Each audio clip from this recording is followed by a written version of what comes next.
Cette année ne fait pas exception à la tradition, sauf que cette fois, ce sont les républicains qui ont pris d'assaut l'Iowa, le seul candidat démocrate, Joe Biden, n'ayant pas de challenger sérieux.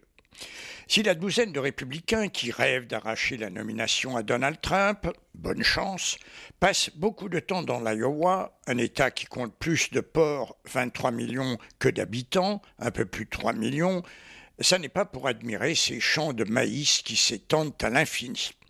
Leur intérêt est politique. L'Iowa donnera en janvier le coup d'envoi de la campagne présidentielle. Premier État à voter, c'est un baromètre de l'humeur et des préférences de l'électeur avant la mythique primaire du New Hampshire. C'est donc, pour tout aspirant à l'investiture, un passage obligé. Ils viennent et reviennent sans cesse, visitant les 99 comtés, afin de n'ignorer personne. Et il y a 2 semaines, aucun n'a voulu rater le rendez-vous de la grande foire annuelle, belle occasion de se mêler à la foule. Donald Trump y a été ovationné. Chacun y va de son petit discours.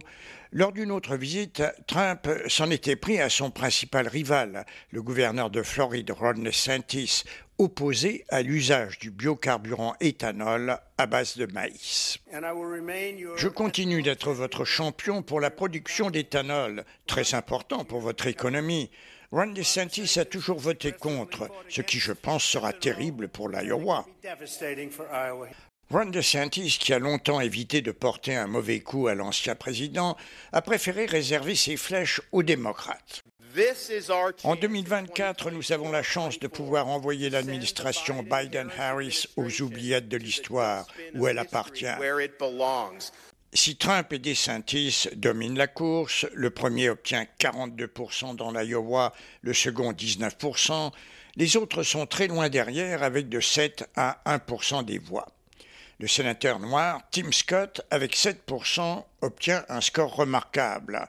Le suivent avec 6% de soutien l'ancien vice-président Mike Pence et la seule femme candidate Nikki Haley, ancienne ambassadrice à l'ONU, qui recueille toujours des applaudissements quand elle promet d'envoyer à la retraite tous les politiciens âgés de 75 ans.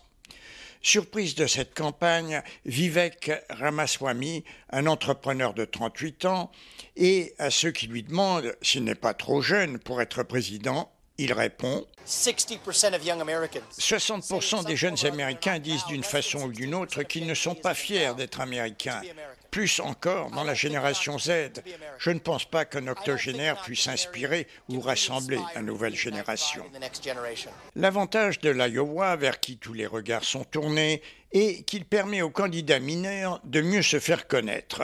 C'est le cas pour Asa Hutchinson ou Will Hurd, 2 opposants avec Chris Christie à la réélection de Trump. Hurd, un ancien élu noir du Texas, a été hué pour ses propos hostiles aux favoris. Donald Trump est candidat pour échapper à la prison.